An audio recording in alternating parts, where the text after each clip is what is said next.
Welcome to Bonehead Weekly. Chad's thumb is somewhere up on screen there for a second. I think I've got too much headroom. Can you see me? Oh no! Oh, that was a slip.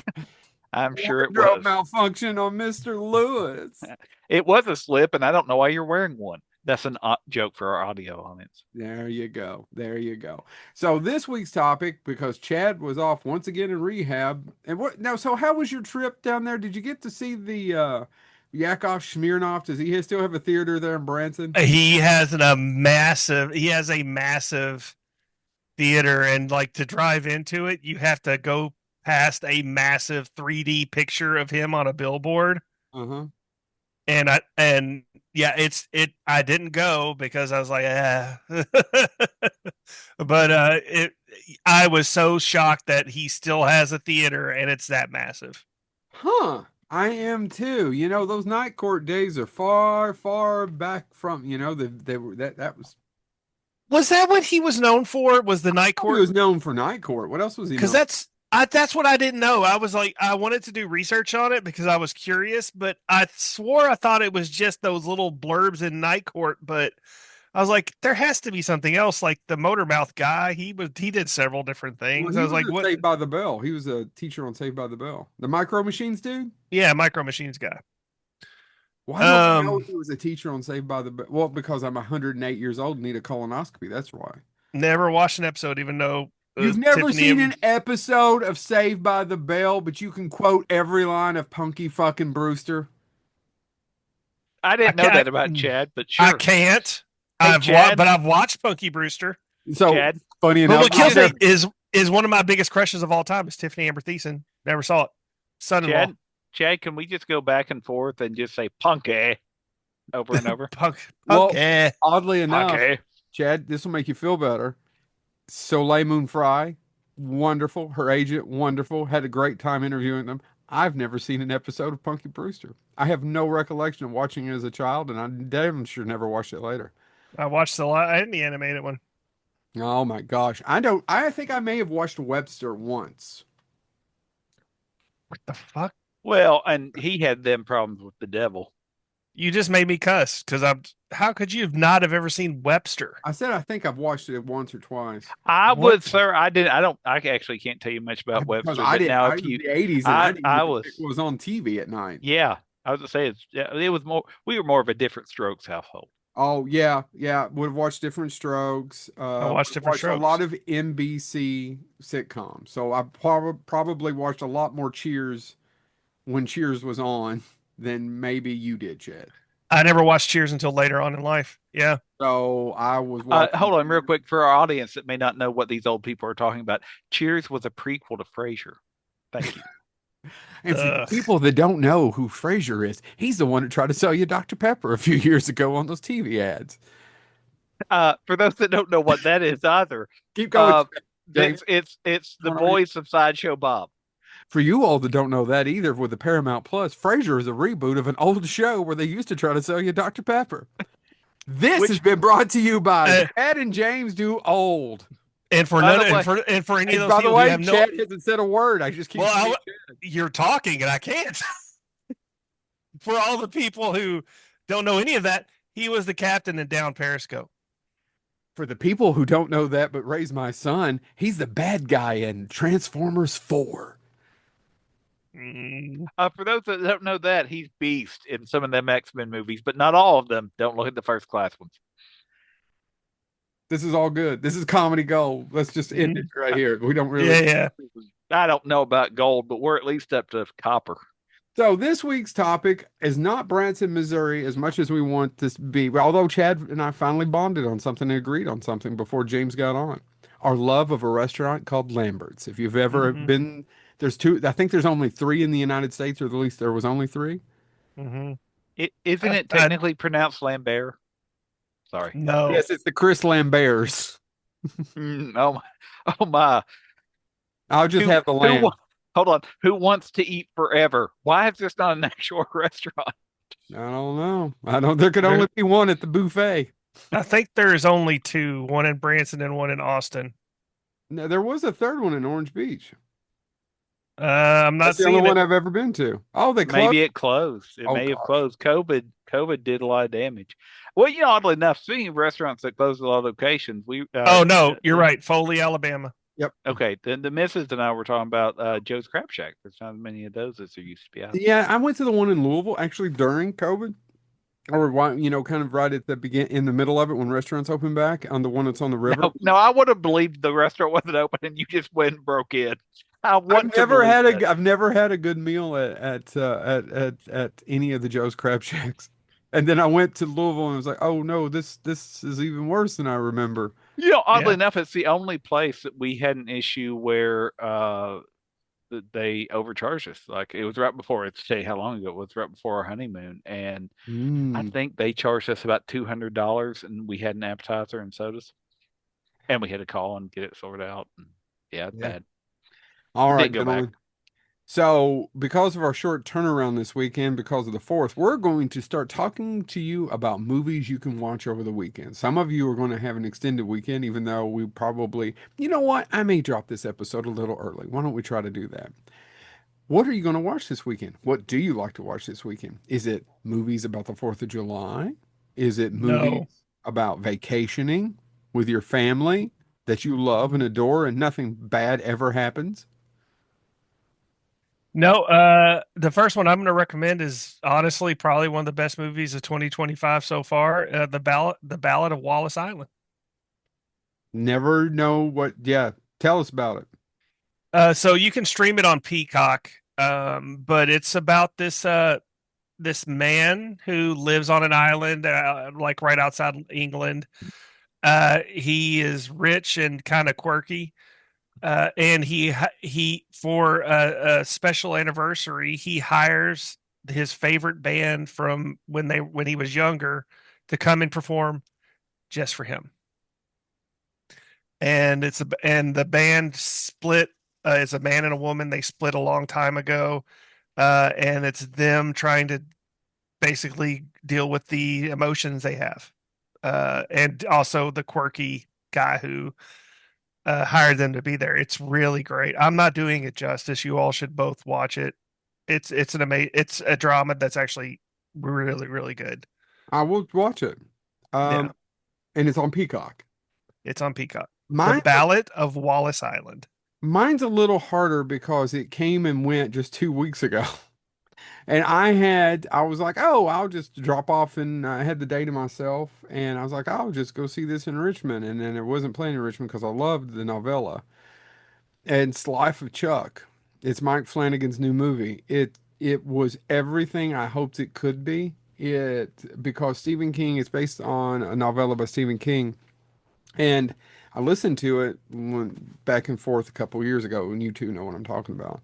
And it just made me feel better because the book's even kind of life affirming, and it starts not necessarily backwards and moves not necessarily like Memento, but it's not really told in chronological order either because as you learn more and more and more about Chuck, and the movie kind of gives away something that's a little easier to hide in the book that you because you don't visually see it coming as much as you do in the movie. The only criticism I can throw at it is that and the fact, and I'll tell you a little bit, it's hard to even tell you what it is because it's about a celebrate. I hate the expression it wears its heart on its sleeve, but you all know what I mean. There's just certain movies that do, and this is what it is. It's about life's beautiful and it's awful and it's wonderful all at the same time. Right? And that's what Stephen King's story is about as well, is Chuck. And life's hard. You don't always get what you want, but it's also wonderful and beautiful. And every once in a while, you just got to stop and dance. And I don't know, it just means a lot to me. I love the story. I love the novella. And then the movie is almost dead up the novella. And Flanagan, if you don't know who Mike Flanagan is, if you're a big fan of Follow the House of Usher on Netflix, what else, guys? Oh, The Midnight. Haunting of Hill House, right? Oh my God, Midnight Mass. Midnight Mass. Mass is one of the best limited series ever made. It's his telling us. He's been telling these Stephen King stories already, by hiding them under something else. But That's the only criticism I can throw at it is that it's a little, I wish it was a little bit more because of its budget. I'm sure they had to keep it low. I wish it was a little more cinematic for what it is. Does that make sense to you all? Because I think you could watch Mhm. it streaming and it'd be fine. Whereas if you watched, let's see, The Good and the Bad and the Ugly behind me streaming, well, we should all sometimes see it in a super 70 millimeter. You wouldn't need that with Life of Chuck, but I loved it. If you're a big fan, like I said, of Flanagan's work, a lot of those actors are in it as well. And Tom Hiddleston's Chuck, but Chuck's not in the movie as much as you might think he is. It's just Karen Gillan, Mark Hamill, dude, Katie Seagal, Matthew Lillard's got a small. There's tons of people in it. Chewie Ejiofor. Did I say his last name probably incorrectly? Just watch it if you haven't. It's a wonderful movie. Okay. I'm going to go in a different direction than both of you, and it's something that gave me some appreciation. It is streaming right now on Tubi, so you don't have to leave your house. You don't have to do anything else. It's going to be easy to find. It's free because Tubi's free. Have to watch some commercials, but Score, not The Score. That's a different movie. Score, which is a film music documentary. And if you haven't seen it, it launched a podcast, which is still ongoing. The podcast came out in 2018, but this was made in 2016 and saw an additional theatrical release on the documentary circuit in 2017. It's a film by Matt Schrader. But the people in this film, Hans Zimmer, Danny Elfman, John Williams, Quincy Jones, Rachel Portman, Trent Reznor, several other, musical talents behind films. And it's literally them talking about, it's got some archival footage, for instance, of Spielberg and why am I blanking on who did the music for E.T.? John John Williams. Williams. John Williams sitting down and literally it's John Williams picking at a piano and he plays the kind of the rip that plays right before E.T. leaves. And if you're of a certain age, you know exactly what song I'm Mhm. talking about. And it's Spielberg going, yeah, that's it. That's it. We need that. And that's kind of what I think the lyrics are, "Thank God this is over. Oh, This God. movie is a slog." I know your love of Mac and me is you're the one, I but Shit. for most of us, 15 I'm most years ago, s- I would have agreed with this Philistine 15 years ago. no, I wouldn't sorry have. the I movie wouldn't makes no sense. have. But just all the I musicians, don't disagree with that.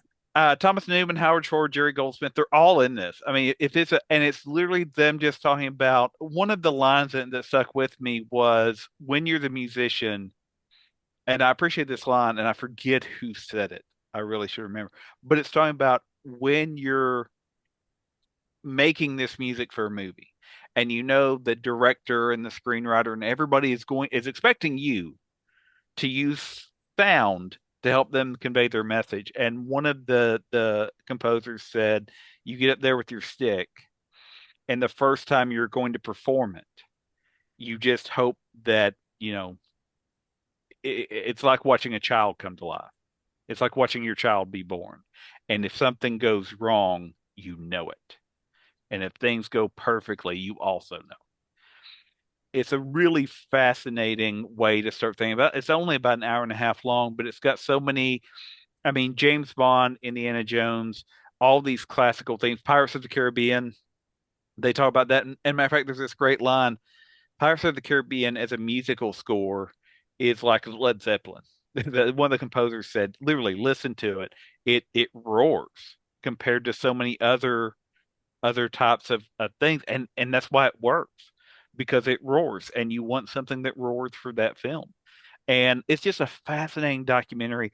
Whether you, by the way, you mentioned Good, the Bad, and the Ugly. Ennio Morricone's in it too. Of course, he has to be if you're talking about film scores. And so it's just this big documentary about the fact that, again, we know Indiana Jones as much from the music as we do from the films. We know certain films because of the music, because we have synced that audio to our video that we've seen. And then once we hear the audio, we know exactly what film it's from. James Bond is the other example that immediately comes to my mind.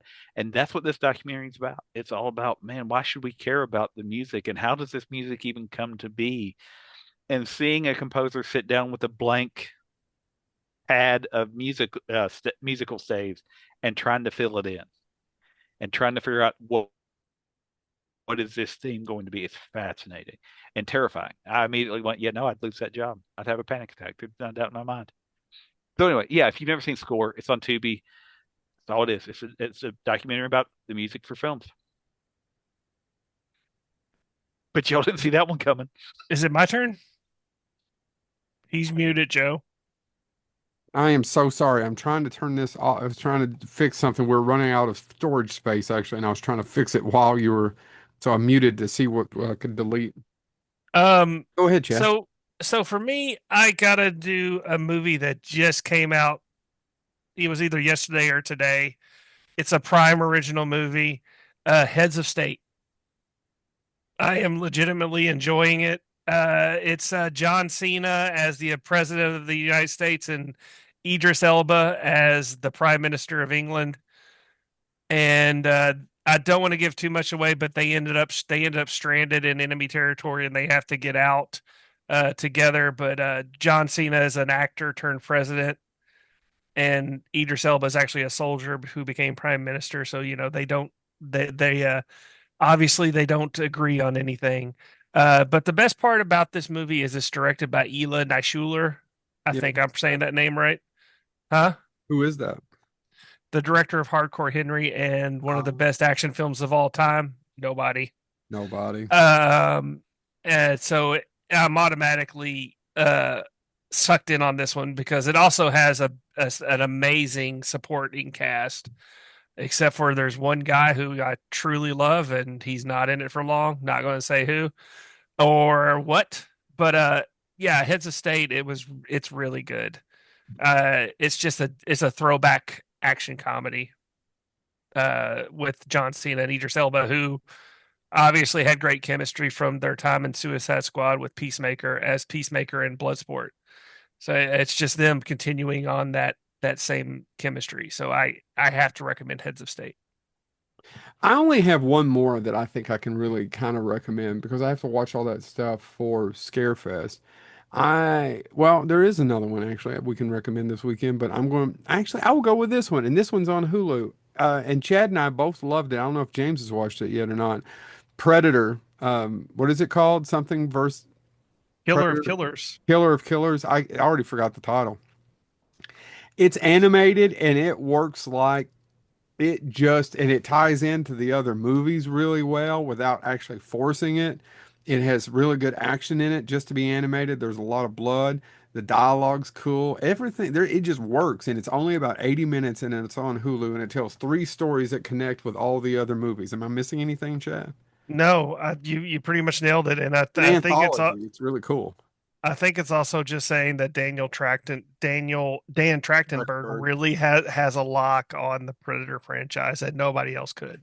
Yeah, he just understands it because I love Prey, the new one coming out, the Predator, Killer, whatever it is. I know this is Killer of Killers. I can't. I'm sorry. And it makes sense of why they keep coming back. It worked. Yeah, I'm trying to remember why am I Badlands. Badlands, Predator, Badlands. Yeah, it just works. I'm curious to see how much it plays into the Badland movie because I am too. I mean, the way they ended it, it all ties. Everything ties. So I was kind of hoping that they somehow brought it back around, but I don't know I don't know what they're going to do. I don't either. The only thing and this is, I guess, kind of a spoiler, but not too much, is the only thing that they didn't really, really tie back in was that you just didn't see Schwarzenegger or Danny Glover. Yeah. Yeah, I was But gonna say, is Danny Glover in it? I have questions. aspects of those movies are all through that movie. Or Adrian Brody.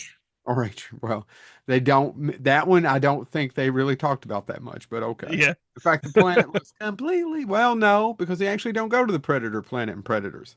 No. It's just another planet. It's a colony planet. Yeah, it's a jail planet. Yeah. Yeah. Prison planet. Yeah. James. I had a different one in mind, but I'm going to actually recommend something else. This is available on Disney Plus or Hulu. And if you've ever looked at a movie, let's say the film Sucker Punch, not a perfect movie, but some people love it though. I every once in a while run into somebody, especially a young lady, and that's, oh my God, Sucker Punch. It happens. I know it is no, and I own it. I own the ultimate cut of it or whatever. What is it? Friend of the show, Glenn Cocker from Good Movie Monday loves it. God, He explains it. He actually explained it to me in a way that made me appreciate it because I never looked at it that way. But at the same time, I still don't like it. I'm not I'm sorry, I'm not a Snyder fan. It's to just be for honest, me, it's still 10 pounds of shit in a 5 pound bag. And well, to let me explain. so Yeah. so I actually there's a lot of Sucker Punch I do like, and I would actually argue it's probably one of Snyder's best. Um, Which isn't that's right, saying folks. much. Well, come at me, folks, but I mean, in all fairness, it's better than that zombie thing we got. But if I you like Dawn of like the that, Dead. I know that's not what you're talking about. Keep going. if if um if you enjoyed that movie, but you've also said, you know what, this movie really needs is also to have um Running Man in it, a Running Man type theme. I was Let about me to tell say you, that new guy. I've got a film for you. Speaking of which, we're getting new Running Man, but um, I own it on DVD. I've watched it now a couple times. I wanted it to be more like Sisu or Nobody, but it's perfectly fine on its own. Boy Kills World. I still haven't seen it. Boy Kills World. It's because I was watching it again, and I was like, as far as the everything's a distraction, people. I mean, I think I've realized I've got a subgenre of films I like where the hero gets the living daylights beat out of them. I Oh mean, yeah, that's those are the best ones. I love Sisu. I love Nobody. And let me say now, Boy Kills World is not as good as those, but I still had a lot of fun watching it. And it's Uh, absurd. I agree with James and all everything he's saying. It is absolutely absurd. If you're not familiar I with it, disagree. the plot to the movie, or the plot to the movie, generally speaking, is there is a child that is you are introduced to him when he's a kid. Terrible things happen, or maybe happen, but he loses his hearing, he loses the ability to speak, and so he takes his inner monologue is the voice of Archer and Bob Belcher. I'm blanking on the actor. That's terrible. Um, H. John Benjamin. H. H. John John Benjamin. Benjamin. Yep, it's H. John Benjamin because he is the narrator of a video game that he was obsessed with, and so he makes his inner monologue that. So throughout it, you hear his narration through that voice. But I mean, just absolute everything. And at the end, sort of like Sucker Punch, there's kind of a weird downbeat moment where you're like, oh man, that's something. But I had fun watching it. And basically, I think the moral of the movie is everybody's terrible all the time. Do the best you can not to be terrible. Also, you're going to get the daylight speed out of you at some point in your life. Try to move on. So Boy Kills World, it's not what I originally thought about, but it is streaming on Hulu or Disney Plus. And if you haven't seen it, it is great. Chad, do you have anything else? Um, the only thing I off the top of my head of recent viewing is Squid Game season 3.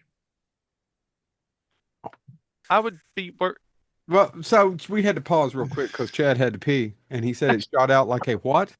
Super Soaker. Well, that's interesting. Well, I'm Didn't glad. have to. I didn't have to pump it or nothing. Did you have to? Do you have to take those prostate beta pills I see late night on television? I mean, I haven't used them myself. Not yet. That's all. It's all Chad, baby. That's all, Chad. Sweet, sweet, sweet. So yeah, Squid. I still have never seen Squid Games.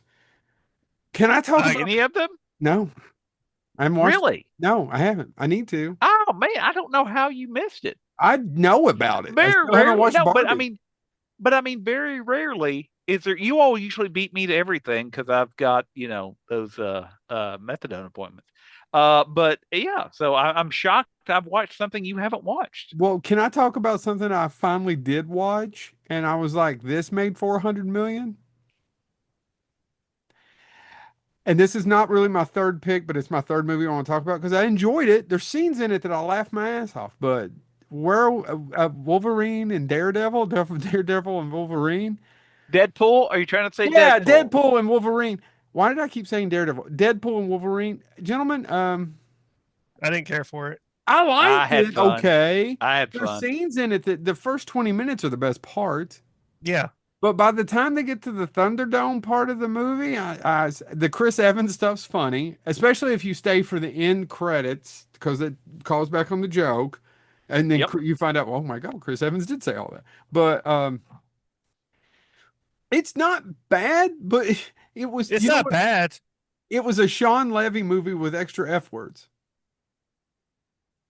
And I know it's Yeah. directed by Sean I Levy, said but do I you didn't. I understand what I'm didn't. saying? It's missing an edge of those Yeah. first two, even though it has, I don't know. I just, it wasn't, I enjoyed it, parts of it especially, but overall, I was like, I think I like the other two Deadpool movies slightly better. I know I like the Yeah. first one better. Yeah. I mean, I preferred the other two Deadpools. I didn't hate it. Hate it. I just was like, after it was over, I didn't have the same excitement that I came out of the first two. Or So any I of was it, just, like once you get past that first 20 minutes of him doing all the dialogue and digging up Wolverine, not to give, I'm sure I'm the last person on earth who hadn't seen it. and I'm probably going to be chastised for this from somebody. I just think it's time for Hugh Jackman to lay off the Wolverine and give it to somebody else. Well, Yeah, and I mean, it I don't disagree with that. probably is coming. I mean, we're getting ready. We're set up for the multiverse and all that now. So, yeah. But so that's kind of the only other thing I have with that is if you do have Shudder, The Ugly Stepsister, it's not a horror film in the traditional sense. It's a Danish film, but oh, hey, howdy. It's a horror film when you're looking at 17th and 18th century plastic surgery, James. The other one I was thinking about, and Chad has talked about it before. I've talked about it before. Um, but I was reading the news earlier, and I was reading about there's people saying that now to be a good American you need to have, I think it's 4 children to make up for the population crater. And I thought about how interesting it is because in the 80s there were all these films that would say, oh, in the future they'll limit the amount of children you have, which immediately made me think of Fortress. Yeah. Stuart I, Gordon's pro- Fortress. I talked about it on Barbara's podcast this week. Yeah, it's if you've never seen Fortress, and people can say whatever they want about Christopher Lambert. Christopher Lambert has been in a bunch of movies that I enjoy watching. I don't know. By Um, the way, have we ever definitively said this that I have always been a huge Christopher Lambert fan? I don't know where Joe Steph falls into this, but yeah, I love Christopher Lambert's been in a lot of really, really solid films. When he's like Gary Busey in the sense of, guys, when he's cast correctly, it's gold, but a lot of times he's never cast correctly. can I actually say something to that effect? Because I don't know if he was cast directly in this, but I do remember when I saw the trailer and he was in it, it literally hit my nerd level, just went bing, and that would be uh, Ghost Rider: Spirit of Vengeance. I agree. Nick Cage and I Christopher Lambert in I the mean, same movie. it's not a great movie. No, well, but it's also not a terrible movie. There No, are it's way not. worse, way worse superhero films I than agree. Ghost Rider: Spirit of Vengeance, I and there's for, actually some scenes in it that work pretty well. Mhm. I forgot Christopher Lambert was in that. Yeah, he's one of the Yeah, gray dudes. yeah, Mm. yeah. I don't know what's And the so, name is, but James. I just remember the trailer, Christopher Lambert and Nick Cage in a scene, and I'm like, all right, I'm sold. You got my money at that point. You put two of my favorite, just geek comic or geek movie actors of people I loved, Highlander and Nick Cage together. All right, all right. All right, So yeah, any Fortress. quick honorable mentions or anything that we'll get out? This, I'll just mention, since James mentioned Christopher Lambert. 3 movies you should watch with Christopher Lambert besides Fortress: Gunman, Mean Guns, Starting to see a theme. Beowulf. I don't think I've ever actually watched Beowulf. I have the poster. I know. I It, don't think I've ever actually watched. It's it it's uh, really good. It tries to be Mortal Kombat at sometimes, but it's really good. well, it's Which also is there, a there is Christopher Lambert. Oh, there is a great scene in it, and I forget. I'm blanking on her name. She was also in one of the Underworld movies, the prequel Underworld movie. The girl Joe oh, likes. yes, I do. I think There is well, she's you might enjoy absolutely beautiful. She's in this Underworld. film because there's a scene. She's also, Runa Mitra. yeah, Rona Mitra. It's Rona Mitra. Yeah, Rona Mitra. She has never returned my phone calls. there's Well, a scene her attorney in did. the Beowulf. There's a scene in the Beowulf film that I can remember when I watched it, where literally I guess the director shares your interest, Joe, because she is walking away and the camera stays on her as she walks away. There is no dialogue, there is nothing, and I'm like, I was like, okay, yeah, no, we can move this film along. I get it. Okay, yeah, she's not a hideous creature, but She's not. we we can we She's can move also in this along. Hollow Man. She's the lead actress in that Neil Marshall film, Doomsday. That's her. Oh, which yeah, by the way, that's another one. Actually, I'm glad you brought that up. If you've Nope. never seen Doomsday Take the and you weekend. need a patriotic film to watch this weekend, it's Doomsday. Yeah, especially post COVID. Yeah, no, I mean that The world we opening live in line, now with the politics and post COVID. Yeah, it's Malcolm McDowell doing that opening line of anytime you put a lot of people together in one place, you will have a play.